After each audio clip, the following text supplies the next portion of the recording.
Bismillahirrahmanirrahim.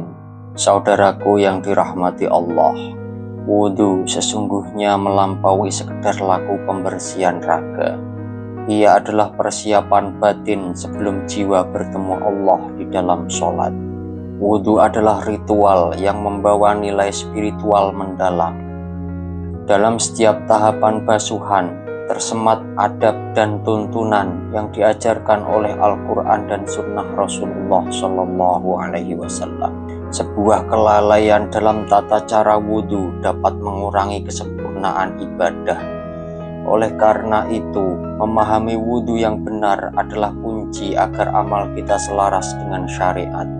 Namun, meskipun wudhu sering dilakukan, banyak dari kita tanpa sadar terperangkap dalam kekeliruan, baik dari segi adab maupun praktek. Padahal, setiap kesalahan dapat mempengaruhi keabsahan wudhu dan pada akhirnya mempengaruhi kemurnian ibadah secara keseluruhan. Dalam pembahasan kali ini, kita akan membahas 7 kesalahan yang kerap terjadi. Dengan mengenali dan memperbaiki kesalahan ini, semoga wudhu kita menjadi lebih sempurna. Amin.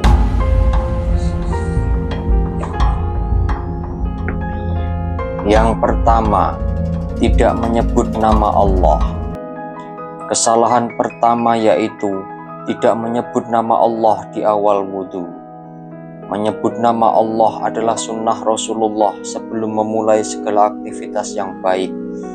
Beliau Rasulullah Shallallahu Alaihi Wasallam bersabda, apabila seseorang hamba hendak berwudu, maka hendaklah ia mengucapkan Bismillah.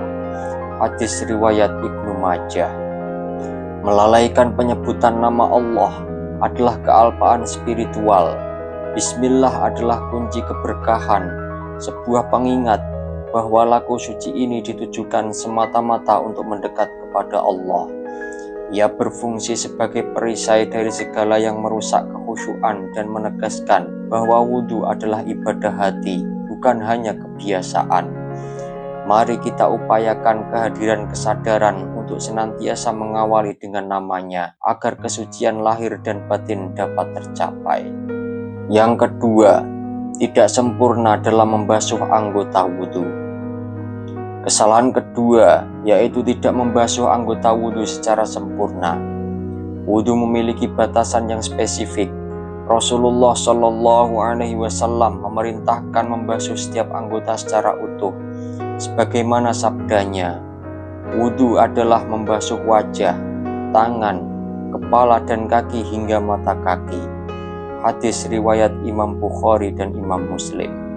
Kesempurnaan basuhan ini sangatlah penting, sebab wudhu yang cacat dapat membatalkan sholat. Memperhatikan setiap bagian tubuh adalah wujud ketelitian dan penghormatan kita terhadap ajaran Rasulullah Shallallahu Alaihi Wasallam. Wudhu yang sempurna adalah cerminan keseriusan dalam menunaikan perintah Allah. Yang ketiga, berlebihan dalam pengulangan tanpa adanya kebutuhan. Kesalahan yang ketiga adalah berlebihan dalam pengulangan basuhan tanpa adanya kebutuhan. Rasulullah Shallallahu Alaihi Wasallam telah menetapkan batas 3 kali basuhan untuk setiap anggota.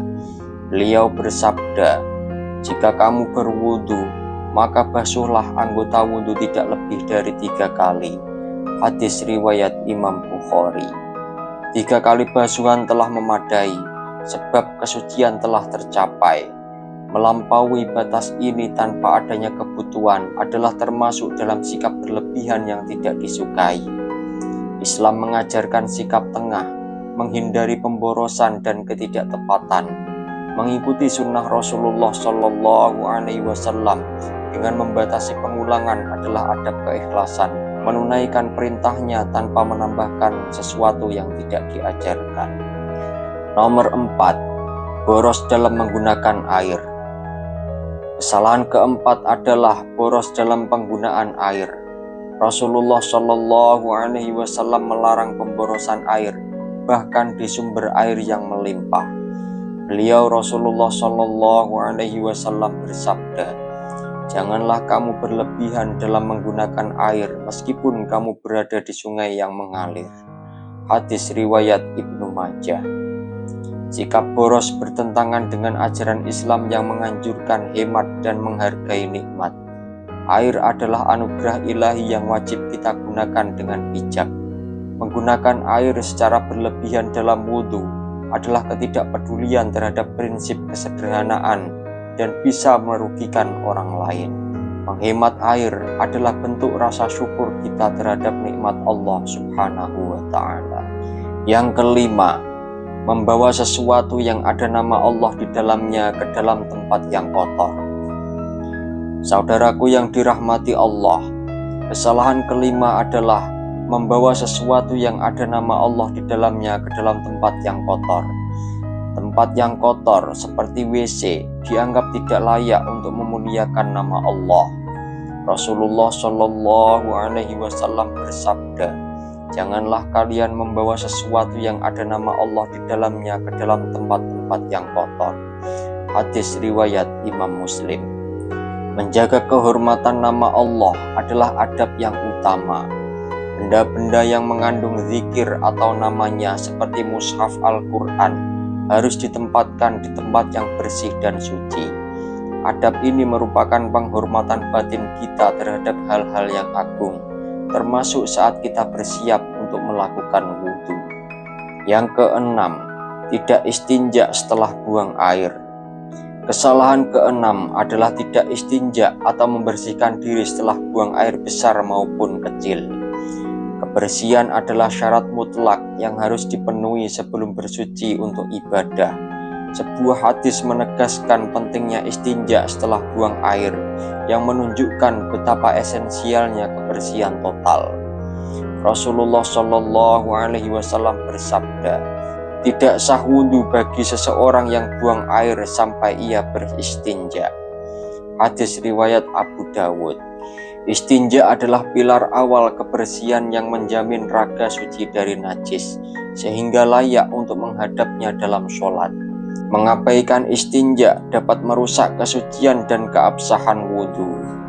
Menggunakan air untuk istinja adalah cara yang paling utama.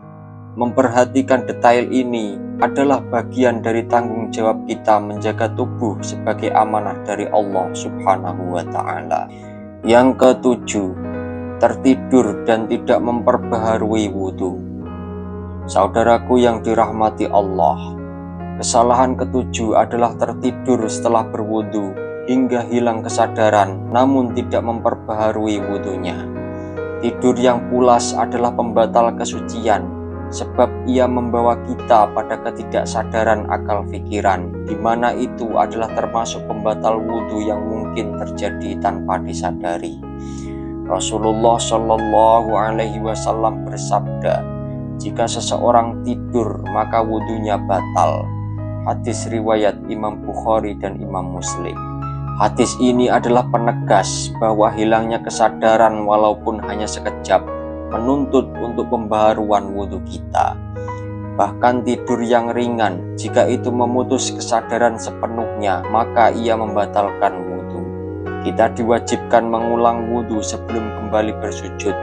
Ini bukan sekedar aturan fisik, melainkan upaya menjaga keabsahan perjumpaan dengan Allah Subhanahu wa Ta'ala. Saudaraku yang dirahmati Allah, kesalahan-kesalahan ini betapapun ringannya di mata kita dapat mempengaruhi sahnya wudhu dan keabsahan ibadah kita.